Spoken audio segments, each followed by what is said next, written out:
예수님은요, 새나 꽃 이런 자연을 통해서 여러 가지 비유를 말씀을 많이 하셨습니다. 예수님이 사는 그 땅에는요, 포도나무가 많이 재배가 됩니다. 여기도 우리 독일 이 지역도 굉장히 포도나무가 많이 재배가 되잖아요.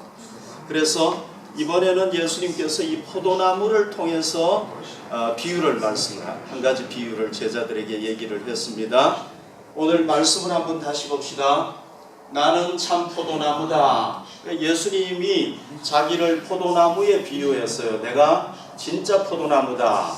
그리고 내 아버지는 농부라. 여기서 내 아버지는 하나님을 얘기하는 거죠. 하나님은 농부고 자기는 포도나무다. 그 다음 말씀을 또 볼까요?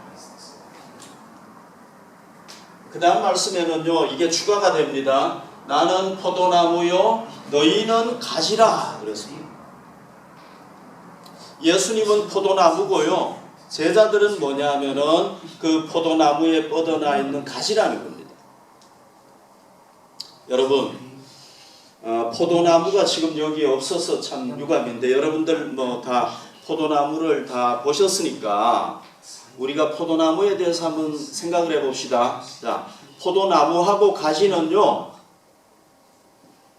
생명적인 관계로 연결이 되어 있습니다. 그렇죠? 보통 관계가 아니에요. 그냥 관계를 가져도 되고 안 가져도 되는 그런 관계가 아니라 생명적인 관계로 연결이 되어 있습니다. 예수님과 제자들이 바로 그런 관계라는 겁니다. 생명적인 관계로 연결이 되어 있다는 것입니다. 그래서요, 제자들이 예수님 안에 있으면은, 예수님과 관계되어 있으면은 어떻게 됩니까? 열매를 맺고 좋은 것을 누리고 그렇게 된다는 것입니다. 그런데 만약에 예수님, 포도나무 대신 예수님 안에 있지 않으면 어떻게 되느냐? 여기 말씀을 봅시다. 그 다음 말씀을 볼까요? 자, 내 안에 거하라, 나도 너희 안에 거하리라. 가지가 포도나무에 붙어 있지 아니하면 스스로 열매를 얻을 수 없음 같이 너희도 내 안에 있지 아니하면 그러하리라. 제자들이요, 예수님과 관계되어 있지 않으면, 예수님 안에 있지 않으면 어떻게 된다고요? 열매를 맺지 못한다는 거예요. 마치 뭐와 같으냐? 포도나무 가지가 포도나무에서 잘려져 가지고 혼자 있으면 어떻게 됩니까? 열매를 전혀 맺을 수 없잖아요. 그거하고 똑같다는 겁니다. 5절에 보면요, 제자들은 아무것도 할 수 없다, 그렇게 얘기를 하고 있습니다. 아무것도 할 수 없다. 예수님은 또 어떤 얘기까지 하느냐 하면, 그 다음 말씀을 보면은요, 이런 얘기까지 했습니다. 사람이 내 안에 거하지 아니하면 가지처럼 밖에 버려져 마르나니. 여러분, 포도나무 가지가 이렇게 잘려가지고 자기 혼자 버려져 있으면은 하루 지나고 이틀 지나고 3일 지나고 시간이 지날수록 어떻게 됩니까? 말라가지고 죽게 되는 거예요. 사람들이 그것을 모아다가 불에 던져 이제 태워버릴 수밖에 없다는 거예요. 여러분, 포도나무는요, 불쏘시개도 안 돼요. 불 때는 그것도 못한대요. 이거는 포도 맺는 것밖에는 못한대요. 결국은 불에 태워진다는 겁니다. 이건 뭐냐면은 종말에 심판을 당한다는 겁니다. 이 세상에서도 심판을 당하고 나중에 하나님 앞에 가서 심판을 당하게 된다. 그러니까 예수님 안에 거하지 않으면은 제자들이 어떻게 되느냐? 심판을 당하게 된다는 겁니다. 여기서 제자들은 오늘 우리 그리스도인들을 얘기하잖아요. 그렇죠? 그러면 오늘 우리 그리스도인과 예수라는 분과 어떤 관계성 속에 있는 겁니까? 생명적인 관계성 속에 있다는 거예요. 예수님 안에 있지 않으면은 우리도 열매도 못 먹고 삶의 열매도 없고 아무것도 할 수 없고 결국은 심판당하게 되지만은 예수님 안에 있을 때 모든 좋은 것을 누리게 된다는 겁니다. 근데 여러분, 이 말이 좀 웃기지 않아요? 왜냐하면요, 한 인간은 아무리 위대한 인간이라고 할지라도 생명의 근원이 될 수가 없어요. 예를 들어서 여러분, 제가 지금 여기 서 있으니까 여러분들보다 지금 키가 좀 커 보이죠, 그죠? 네. 그러면 여러분들이 저와 관계를 안 맺는다고 심판을 당하나요? 심판 당하나요? 그러면 참 좋겠어요. 네. 여러분들이 저하고 안 사귀면 막 심판을 당하고, 여러분들이 저하고 안 사귀면 삶의 열매가 없고, 이러면 얼마나 좋겠어요, 그죠? 그러면 여러분들이 다 저를 막 추종할 거예요. 여러분, 우리가 위대한 철학자 소크라테스하고 관계, 그 사람 우리가 뭐 그 사람 안에 있지 않는다고 해가지고 여러분 우리가 뭐 삶의 열매를 못 맺나요? 심판을 당하나요? 석가모니를 우리가 그렇게 한다고 우리가 뭐 삶의 열매를 못 맺나요? 우리가 뭐 심판을 당하나요? 아니에요, 여러분. 아무리 위대한 인간이라고 할지라도요, 생명의 근원이 될 수는 없어요. 제 말이 틀렸나요? 맞죠, 그죠? 여러분들 중에서 그런 사람 있나요? 그런 사람 있으면 제가 교주님으로 모실게요. 없어요, 그런 사람. 인간이면은 그런 얘기를 할 수가 없어요. 그런데 예수도 한 인간이었잖아요. 근데 예수가 그런 얘기를 한 거예요. 나를 안 믿으면 심판당한다. 삶의 열매가 없다. 아무것도 못할 거다. 너희들이 뭐 세상에서 막 100층 빌딩을 짓더라도 다 헛되게 될 거다. 이런 얘기를 한 거예요. 자, 여러분, 예수가 정말 우리의 생명의 근원일까요? 예수의 이 포도나무 비유가 진짜 진리일까요?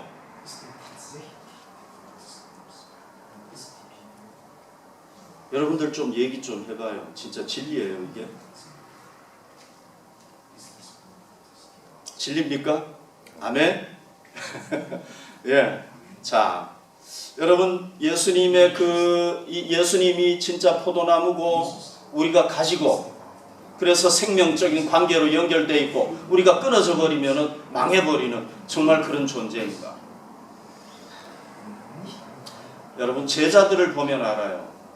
자, 제자들 중에요, 가룟 유다가 있었잖아요. 가룟 유다. 이 가룟 유다는 예수님의 제자로 선택되어서 예수님을 따르다가 자기 스스로 예수님 떠나버렸잖아요. 그죠? 어떻게 됐습니까? 결국은 비참하게 인생이 끝났잖아요. 멸망당하고 말았잖아요. 예수님 당시에요, 그 유대 땅을 다스렸던 총독이 있었어요. 이 사람이 빌라도예요. 유대인들이 예수를 데리고 빌라도에게 와가지고 이 사람 좀 죽일 수 있도록 사형 선고 좀 내려주십시오 했단 말이죠. 왜? 유대인들에게는 사형권이 없었기 때문에 그렇게 한 거예요. 그런데 이 빌라도가 예수를 신문을 해봤어요. 개인적으로 관저 안으로 데리고 들어와가지고 너 무슨 죄 지었냐 막 신문해보고 했는데 죄가 없어요. 이 사람이 큰 죄가 없는 거예요.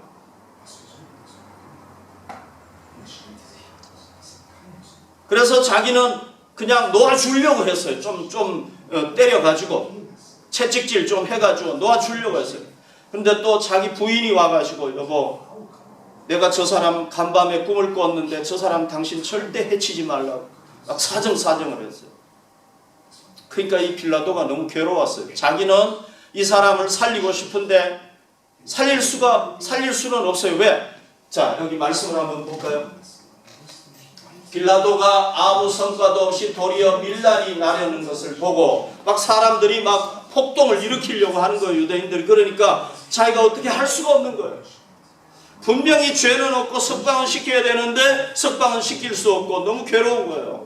그래서 이 사람이 어떤 생각을 했냐면 이 사람 죽이는 데는 내가 죄가 없다. 너희들이 죄가 있다. 그래가지고 여기 보십시오. 물을 가져다가 무리 앞에서 손을 씻으며 이르되 이 사람의 피에 대하여 나는 무죄하니 너희가 당해라. 그래서 유대인들이 보는 앞에서 손을 씻었어요. 나는 죄가 없다고. 그런데 어떻게 됐습니까? 결국 이 사람이 사형권이 있었기 때문에 예수를 죽이는 장본인이 되지 않았습니까? 그런데 오늘 2000년이 지난 후에 어떻게 됐습니까? 몇십억의 그리스도인들이 예수가 본디오 빌라도에 의해서 죽음을 당했다고 막 고백을 하잖아요. 몇십억이나 되는. 빌라도가 그렇게 될 줄 알았겠습니까? 지금 빌라도가 여기 나타난다면 기겁을 하겠죠, 그죠? 네.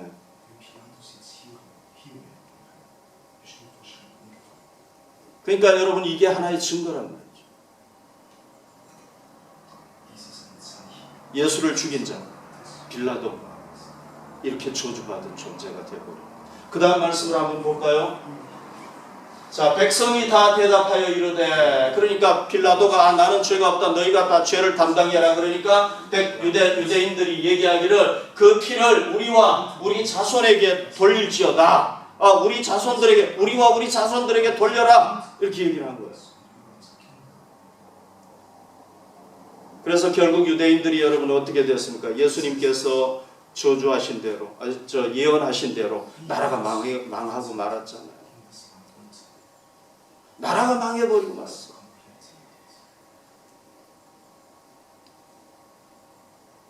그런데 예수님의 11명의 제자들 보십시오. 여러분 그 제자들 중에 제대로 똑똑한 사람이 누가 있습니까? 그래도 가룟 유다가 똑똑했는데 그렇게 돼버리고 그 외에는 다 시원찮은 사람들이에요. 수제자라고 하는 베드로, 야고보, 요한 이런 사람들 다 어부예요. 그 다음에 거리에 나가가지고 막 데모했던 사람도 있고요.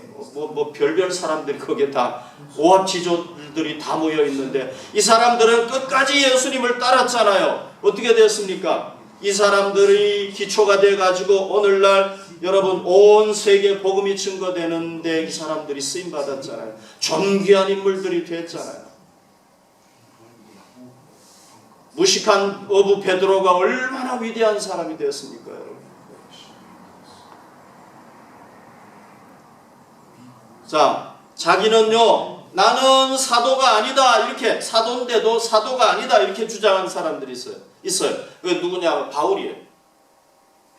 자기는 왜 그렇게 얘기를 했냐면은 예수 믿는 사람들을 막 무지막지하게 박해했기 때문에 그런 거예요. 이 사람은요, 나는 사도라고 불릴 자격이 없다. 그가 만약에 예수님을 만나서 변화되지 않았다면 그가 누가 됐겠습니까? 가룟 유다가 됐겠죠. 그런데 예수님을 만나고 변화되고 난 뒤에 그가 1차, 2차, 3차 전도 여행을 통해서 여러분 수많은 사람들에게 복음을 전하고 수많은 도시에 복음을 전하고 수많은 교회가 세워지게 됐잖아요. 오늘 이 유럽의 번영, 유럽의 강성함, 유럽의 풍부한 기독교 유적, 여러분 이게 다 누구 덕분입니까? 바울이 여기에 복음을 전해줬기 때문에 그런가? 바울의 덕분? 아니 물론 그 외에도 많은 사람들이 있었지만은 유럽에까지 와서 복음을 전했던 그 바울의 덕분이라는 말이죠. 여러분 죄송한데 독일도요, 로마 시대 때는 미개한 민족 아니었습니까? 변방의 민족이었잖아요. 그런데 기독교를 받아들이고 난 뒤에 기독교의 핵심 세력이 되었고요. 그리고 루터와 같은 개신교를 시작하는 그런 위대한 인물이 여기서 나오지 않았습니까? 영국은 바이킹의 후예들 아닙니까? 우리가 잘 아는 대로. 그런데 그들이 기독교를 받아들이고 예수님을 믿고 난 뒤부터 점점 강성해지기 시작해가지고 우리가 알다시피 빅토리아 여왕 때는 여러분 해가 지지 않는 나라라고 할 정도로 영국이 강성해지지 않았습니까? 제가 얘기하는 거지만은 바울의 복음이 아시아로, 대한민국으로 먼저 왔다면은, 인도로, 대한민국으로 먼저 왔다면 우리가 영국처럼 독일처럼 되었을 거 아니에요.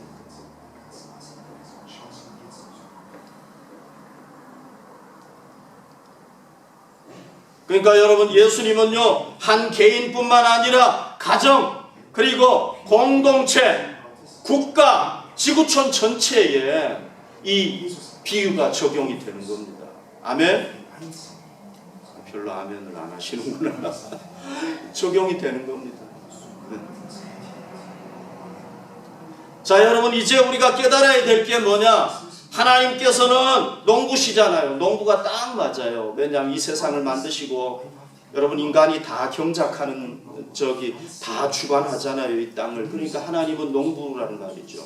그런데 하나님께서 포도나무로서 누구를 보내주셨느냐 하면은 그 아들 예수 그리스도를 포도나무로 보내주셨단 말이죠.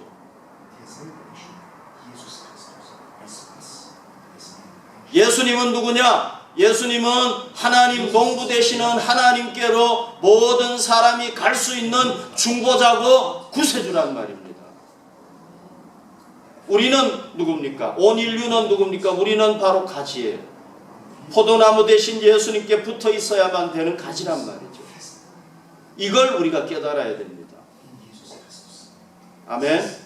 자, 그러면은 우리가 포도나무 대신 우린 가지기 때문에 포도나무 대신 예수님께 붙어 있어야 돼요. 예수님 안에 있어야 됩니다. 예수님 안에 있는 방법이 뭡니까? 어떻게 해야 예수님 안에 있을 수 있습니까? 첫 번째 방법은요, 예수님을 하나님께서 보내주신 나의 구주로 믿고 그분을 내 마음의 전인격, 지정의를 통해서 그분을 나의 구세주로 내 마음속에 영접하는 거예요. 받아들이는 거예요.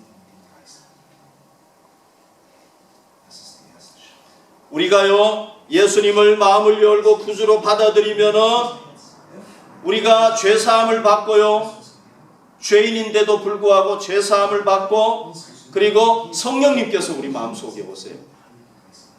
그리고 성부, 성자, 하나님은 성령님을 통해서 우리를 통치하시고 우리를 지켜주시고 우리를 돌보시기 때문에 우리가 예수님 안에 있게 되는 겁니다.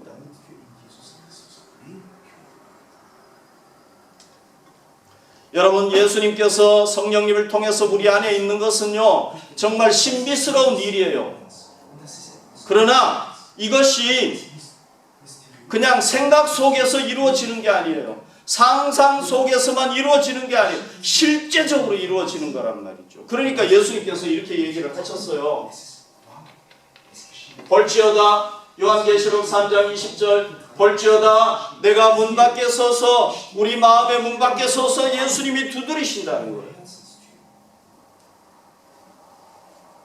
누구든지 내 음성을 듣고 문을 열면 내가 그에게로 들어가 그와 더불어 먹고 그는 나와 더불어 먹으리라. 여러분, 이게 예수님께서 상상 속에서 하신 말씀일까요? 아니잖아요. 우리가 예수님을 구주로 영접하고 마음을 열면 진짜 예수님께서 성령님을 통해서 우리 마음에 오신다는 거예요. 이게 그냥 생각 속에 이루어지고 상상 속에 이 관념적인 게 아니라는 거예요. 그러니까 이게 신비스러운 거죠. 예수님은요, 원래 영이신 하나님이셨지만은 인간으로 되셨고, 그 다음에 부활하시고 난 뒤에는 영으로 또 영광스러운 육체로 계실 수 있기 때문에 우리 마음에 계실 수 있는 거예요. 그런데 여러분 다 아시죠? 그 다음 한번 볼까요? 이 그림 한번 보십시오.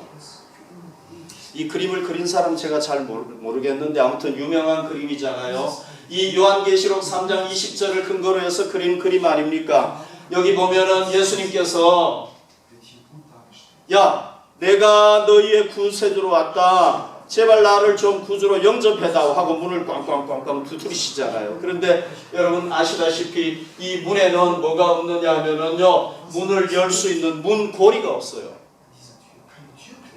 문고리가 어디에 있느냐? 안에 있어요. 안에서만 열 수 있어요. 그래서 여러분, 우리의 마음의 문은요, 세상에 그 누구도 열 수가 없어요. 누구만 열 수 있느냐? 안에 있는 마음을 통치하는 우리만 열 수 있는 거예요. 예수님도 못 여시는, 물론 예수님께서 열라면 열 수 있겠죠. 강제로 막 해가지고 열 수 있겠죠. 예수님은 인격자시기 때문에 그렇게 안 한단 말이죠. 우리가 마음을 열고 예수님을 나의 구주로 받아들일 때 예수님께서 우리 마음속에 거하시는 것이었어요. 예수님은 뭐만 하시느냐? 문 좀 열어다오. 문 열어다오. So steht es in der Bibel. Jesus klopft an der Tür. 제가 매주일 설교를 통해서 예수님을 영접하도록 여러분들을 초청하는데 그래도 아직도 마음을 열지 않고 계신 분이 있다면 오늘 마음을 여시기를 바랍니다. 예수님을 구주로 영접하시기를 바랍니다. 그러면은 여러분 예수님께서 여러분들의 마음에 들어가셔서 거하실 것입니다.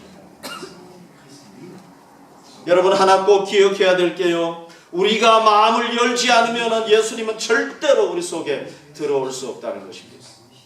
그 다음에 두 번째는요. 말씀을 볼까요? 여기 예수님께서요. 7절에 보면 이렇게 얘기했습니다. 너희가 내 안에 거하고 내 말이 너희 안에 거하면, 그러니까 우리가 예수님 안에 거하는다는 것을 다른 또 표현을 했는데 그게 뭐냐면 내 말이 너희 안에 거하는 것이다. 이렇게 표현을 한 거예요. 내 말이 너희 안에 거하는 것이다. 그러니까 우리가 예수님 안에 거하는 것은 뭐와 연결이 되느냐? 그분의 말씀 안에 거하는 것. 이것과 연결이 된다는 겁니다. 자, 그 다음 말씀을 볼까요? 자, 여기 보시면은요. 내가 아버지의 계명을 지켜 그의 사랑 안에 거하는 것 같이 너희도 내 계명을 지키면은 내 사랑 안에 거하리라. 그러니까 예수님의 말씀 안에 거한다는 건 무슨 얘기냐면은 우리가 그 말씀을 알고 그 말씀을 삶 속에서 실천한다는 얘기입니다. 우리가 예수님의 말씀을 알고 말씀을 실천하면 어떻게 되느냐? 예수님 안에 거하는 것이 됩니다. 그리고 예수님을 사랑하는 것이 됩니다. 예수님의 사랑 안에 거하는 것이 됩니다. 예수를 믿는 사람으로서 표시가 드러나게 된다는 겁니다. 자, 여러분 우리가 알아야 될 게 뭐냐면요. 예수님은 승천하시면서 우리에게 뭘 남겨두셨느냐면 예수님의 말씀, 이 성경 말씀을 남겨두셨어요. 우리는 그리고 예수님은 이제 우리를 어떻게 인도하시느냐 하면은 직접 나타나서 예수님이 인도하기도 하고 뭐 음성으로 인도하기도 하지만은 주로 어떻게 인도하느냐 하면은 예수님께서 이미 말씀하신 말씀이 여기에 기록이 되어 있기 때문에 이 말씀을 통해서 우리를 인도하신단 말이죠. 우리가 이 말씀을 통해서 누구와 교제할 수 있느냐? 예수님과 교제할 수 있습니다. 이 말씀을 통해서 예수님의 음성을 들을 수 있습니다. 예수님의 인도를 따를 수가 있습니다.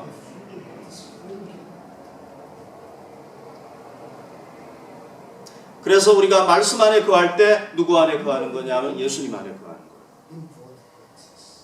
말씀을 실천할 때 예수님 안에 거하는 것입니다.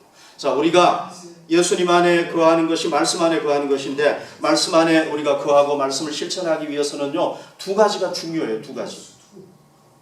이걸 꼭 할 수 있어야 됩니다. 이게 뭐냐 하면요. 첫 번째는 말씀을 우리 마음에 새겨야 돼요. 우리가 말씀을 잘 알려면 어떻게 해야 되느냐? 말씀을 우리 가슴에 새겨야 되는데 말씀을 우리 가슴에 새기기 위해서는 어떻게 해야 되느냐 하면 성경을 암송하는 게 최고 좋은 방법이에요. 그냥 우리가 한번 쭉 읽고 나면 금방 잊어버린단 말이죠. 그런데 그렇다고 우리가 성경을 다 외울 수 있으면 좋지만 다는 못 외우니까 중요한 성경 구절을 우리가 암송하면은 우리 마음에 새겨지는 거예요.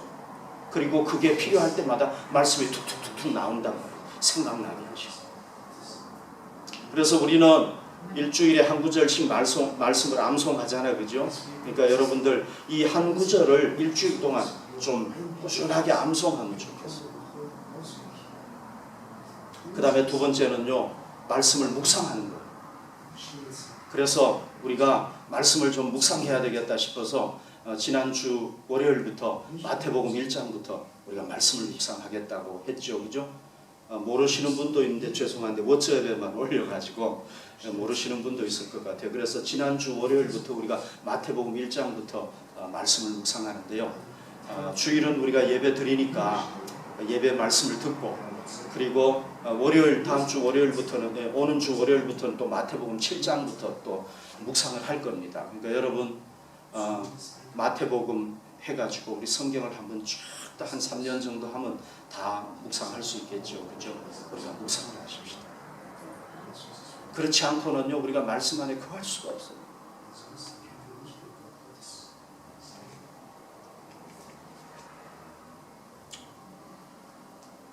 그 다음에요, 우리가 예수님 안에 거할 때, 말씀 안에 거할 때 누리는 그 은혜와 복에 대해서 다시 한번 우리가 좀 생각을 해봅시다. 오늘 성경에 보면은요, 많은 복이 나오는데, 첫 번째 5절에 보면 많은 열매를 맺는다고 그랬어요. 여기 열매라는 거는요, 선한 열매, 좋은 열매를 얘기하는, 악한 열매가 아니에요. 진짜 가치 있는 열매를 얘기하는 겁니다. 제가요, 이야기를 하나 해드릴게요.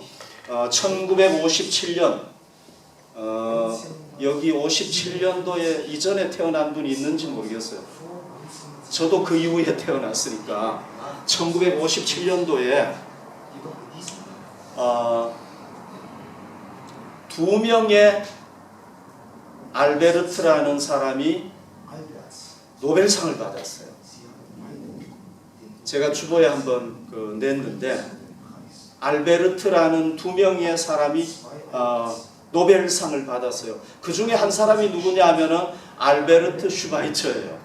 이 사람은 노벨 평화상을 받고, 그 다음에 알베르트 까뮈라는 사람은 소설가로서 받았어요. 그 당시에 상금이 얼마였느냐 하면 10만 달러였대요. 그럼 우리 돈으로 10만, 100만, 1000만, 1억이에요. 1억. 여러분, 지금부터 한 60년 전에 1억이면 엄청나게 큰 돈. 그때는 진짜 그러면은 우리 돈으로 놀랄 돈이었어요. 가질 수가 없는 돈. 지금은 뭐 억이 별거 아닌데 그때는 정말 할 정도로 큰 돈이었어요. 자, 그 돈을 받아가지고 이 두 사람이 어떻게 했냐면요, 알베르트 까뮈는 파리 근교에 큰 성과 같은 별장을 샀어요. 그 다음에 자기가 평소에 타고 싶었던 차가 스포츠카였대요. 네. 스포츠카가 뭐가 있죠? 좋은 게? 네, 아무튼 뭐 스포츠카, 우리 젊은이들이 타고 싶어하는 차잖아요, 그죠? 그걸 샀대요. 그 다음에 슈바이처는 뭘 했느냐 하면은 그 의사였고 선교사였잖아요, 이 사람은. 그래서 아프리카 가봉에다가 그 도시가 제가 지금 생각이 안 나는데, 그 도시에다가, 가봉 있는 그 도시에다가 병원을 세웠대요. 큰 병원을 세웠대요. 자, 여러분, 누가 잘한 거예요? 까미가 잘했죠, 그죠? 슈바이처는 진짜 어리석은 짓 한 거죠. 그 돈 받아가지고.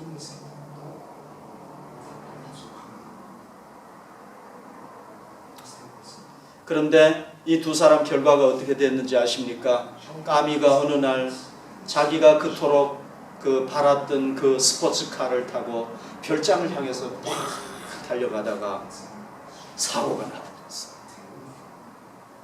그래서 죽고 말았어요. 근데 슈바이처가 그 가봉에 세웠던 그 병원은 사람들을 구원하기 위해서 세운 거 아닙니까? 그죠? 그런데 지금도 영혼들을 구원하고 사람들을 치료하는 데 쓰임받게 받고 있다. 자, 여러분, 우리의 가정, 우리의 삶, 우리의 학업, 우리의 직장이 어디에 있어야 되겠습니까? 세상 안에 있어야 되겠습니까? 예수님 안에 있어야 되겠습니까? 예수님 안에 있어야 되겠죠. 예수님을 위해서 해야 되겠죠. 그렇다고 여러분들이 뭐 개인 생활을 완전히 포기하라, 그 얘기는 아닙니다. 예수님 없는 개인 생활, 예수님 없는 학교 생활, 그거는 그렇게 된다는 거예요. 결국은 뭘로 끝나느냐? 죽음으로 허무하게 다 끝나거든요. 아멘. 우리가 우리 삶의 모든 것을 예수님 안에 딱 두면은요, 그분이 주인이시고 우리는 그냥 청지기로서 딱 두면은 선한 열매를 맺게 하시는 거예요. 그 다음에 두 번째 여기 볼까요? 말씀을 볼까요? 여기 참 놀라운 약속을 주고 있는데요. 너희가 내 안에 거하고 내 말이 너희 안에 거하면 무엇이든지 원하는 대로 구하라. 그리하면 이루리라. 여러분, 기도하면은 하나님께서 무엇이든지 응답해 주시는 특권이 누구에게 주어지느냐? 예수님 안에 있는 사람, 말씀 안에 있는 사람에게 주어진다는 거예요. 그런데 여러분 여기서 이제 알아야 될 것은요, 뭐 아무거나 다 구한다고 주시는 게 아니라 여기에는 뭐가 전제가 되어 있느냐 하면은 우리가 하나님 안에 있으면, 예수님 안에 있으면 예수님 뜻대로 구하게 돼 있어요. 그러니까 예수님의 뜻대로 구한다는 전제가 여기에 벌써 깔려 있는 거예요, 성경에 보면. 그래서 우리가 예수님 안에 있으면서 예수님께 하나님 아버지께 구하면은 예수님 안에 있는 자에게는 당연히 아버지와 연결되어 있기 때문에 구하는 자에게 주시는 거예요. 얼마나 큰 축복입니까? 하나님 아버지로부터 구할 수 있는, 구하면은 얻을 수 있는, 뭐든지 얻을 수 있는. 우리가 하나님 안에 거한다면은 우리가 구해야 되겠죠, 그죠? 필요한 거. 하나님 뜻대로 구하면 응답하실 줄로 믿습니다. 그 다음에 세 번째 또 놀라운 게 있는데요. 그 다음 말씀 보십시오. 내가 이것을 너희에게 이름은, 이것이라는 건 뭐냐면 그 앞에 예수님 안에 거하고 사랑 안에 거하고 하나님의 말씀을 지키는 것을 얘기하는데요. 이것을 너희에게 얘기하는 것은 내 기쁨이 너희 안에 있어 너희 기쁨을 충만하게 하려 합니다. 여기 보십시오. 여기 여러분 그냥 읽으셨는지 모르겠는데 놀라운 게 뭐냐면은 내 기쁨이라고, 예수님의 기쁨을 우리에게 준다. 예수님의 기쁨. 그래서 어떻게 되느냐? 우리 기쁨이 막 충만하게 된다. 지난주에 우리 청년들 모였는데 청년들하고 전도하러 가자 그랬더니 우리 청년들이 가자 그러더라고요. 그래서 강가에 가서 이제 우리가 여기서 하나님 우리가 전도하러 가는데 도와주십시오 하고 기도하고 강가로 갔어요. 그래서 두 명씩 나눠 가지고 이제 이렇게 전도를 했는데요. 그 전도지 가지고 전도했는데 그래도 꽤 많은 사람들이 예수님을 영접했어요.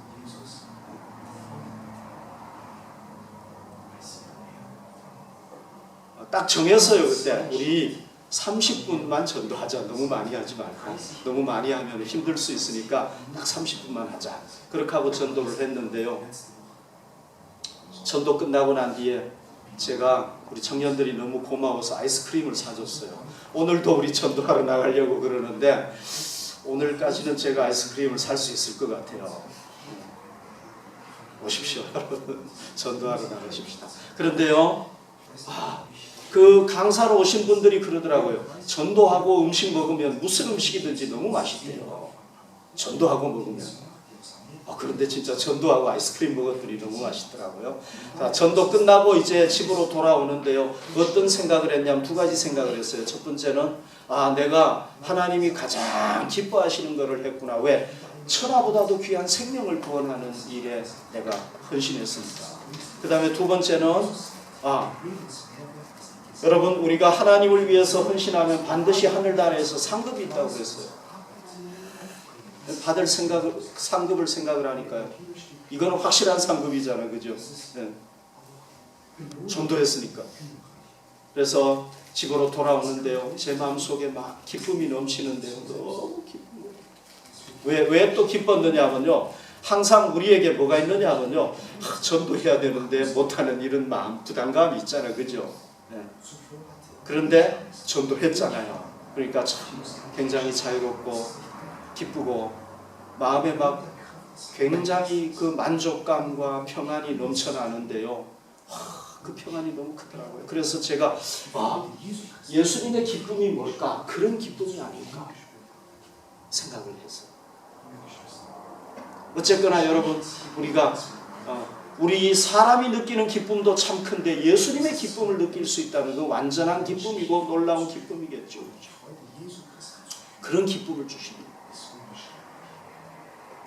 자, 여러분 전도는요 특별히 하나님께서 원하시는 거고 가장 원하시는 거니까 우리가 전도에 쓰임받기를 원하고요. 그 다음에 네 번째로는 뭐냐면 우리가 하나님 나라에서 부활해서 영원히 사는 복을 누리게 되는 겁니다. 그래서 마지막 결론으로 여러분들에게 말씀을 드리면 예수 안에 머무는 것, 예수님의 말씀 안에 계속해서 일생 머무는 것, 이게 중요하고 이거는 우리 그리스도인들에게 있어서 선택이 아니라 필수다.